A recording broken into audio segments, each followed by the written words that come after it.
হাই everyone, আজি মই আপোনালোকৰ বাবে এটা নতুন ৰেচিপি লৈ আহিছোঁ। আজিৰ ৰেচিপিটোত মই দেখুৱাম ৰৈ যোৱা ভাতেৰে কেনেকৈ এনেকুৱা টেষ্টি বলছ বনাই খাব পাৰি। সাধাৰণতে সকলোৰে ঘৰত ভাত খোৱাৰ পিছত অলপমান ভাত ৰৈ যায়েই। সেই ৰৈ যোৱা ভাতখিনি আমি পেলাই দিয়াৰ সলনি এনেকুৱা বলছ বনাই চাহৰ লগত বা এনেও খাব পাৰোঁ। আজিৰ ৰেচিপিটোত মই এই বলছ কেইটানো কেনেকৈ বনাইছোঁ তাকে দেখুৱাম। গতিকে আহকচোন ভিডিঅ'টো আৰম্ভ কৰোঁ।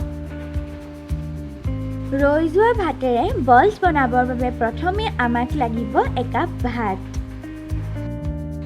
2 চামুচ বেচন আৰু 1 চামুচ ময়দা।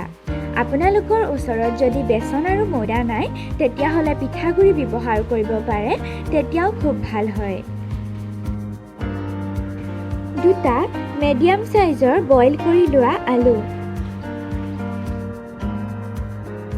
1টা মিডিয়াম সাইজৰ কাটি লোৱা পিঁয়াজ আৰু 2টা কাটি লোৱা কেঁচা জলকীয়া, অকণমান হালধি, আধা চামুচ ৰেড চিলি পাউডাৰ, আধা চামুচতকৈ কম জিৰা পাউডাৰ, আধা চামুচতকৈ কম গৰম মছলা, নিমখ আন্দাজ মতে,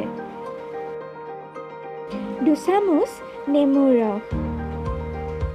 প্ৰথমে ভাতখিনিৰ ওপৰত বইল কৰি লোৱা আলুকেইটা পিহনাৰে এনেদৰে পিহি ল'ব, নতুবা আপোনালোকে ভালকৈ পিটিকি ল'ব পাৰে। এনেকৈ পিহি ল'লে ভালকৈ গুৰি হৈ যায়, সেইকাৰণে মই এনেদৰে পিহি লৈছোঁ।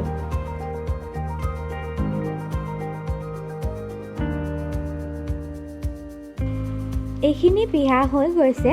এতিয়া ভাত আৰু আলুখিনি ভালকৈ মোহাৰি গুৰি কৰি ল'ব। এইখিনি হৈ গৈছে। এতিয়া ইয়াত যি 2 চামুচ বেচন আৰু ময়দা লৈছিলে সেইখিনি ইয়াত দি পুনৰ ভালকৈ মিক্স কৰি দিব।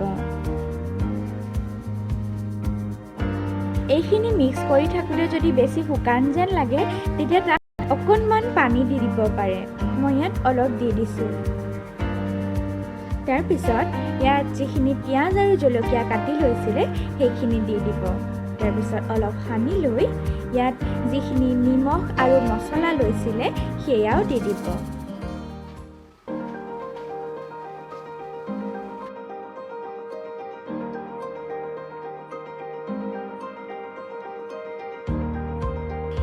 এতিয়া ইয়াত যি 2 চামুচ নেমুৰ ৰস দিছিলে সেইখিনি দি ভালকৈ সানি দিব। এইখিনি হৈ গৈছে। এতিয়া হাতত অলপমান ৰিফাইণ্ড অইল সানি লৈ ইয়াৰ পৰা অলপমান লৈ এনেদৰে গোল কৰি ল'ব।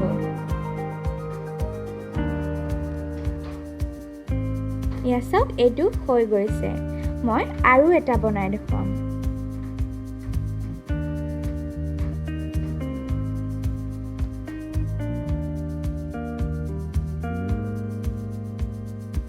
বাকীখিনিও একেদৰেই বনাই ল'লোঁ। এতিয়া এখন কেৰাহীত অলপমান তেল গৰম হ'বলৈ দি তাত বলছ কেইটা এনেদৰে দি দিব।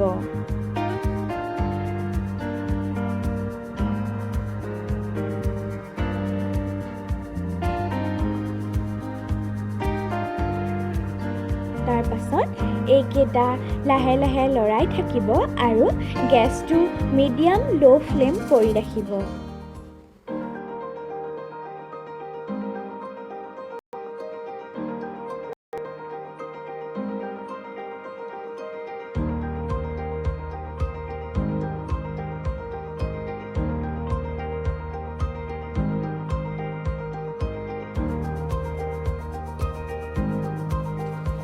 পাঁচ মিনিটমান সময় এনেদৰে লৰাই থকাৰ পাছত এয়া দেখিছে এইকেইটা ধুনীয়া কালাৰ আহি গৈছে। এতিয়া এইকেইটা আমি তেলৰ পৰা কাঢ়ি ল'ম।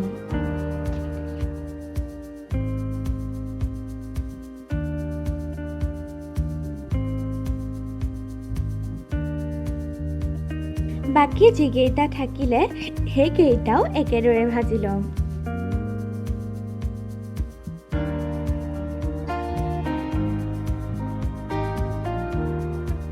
এয়া আমাৰ ৰৈ যোৱা ভাতেৰে বনোৱা বলছ হৈ গৈছে।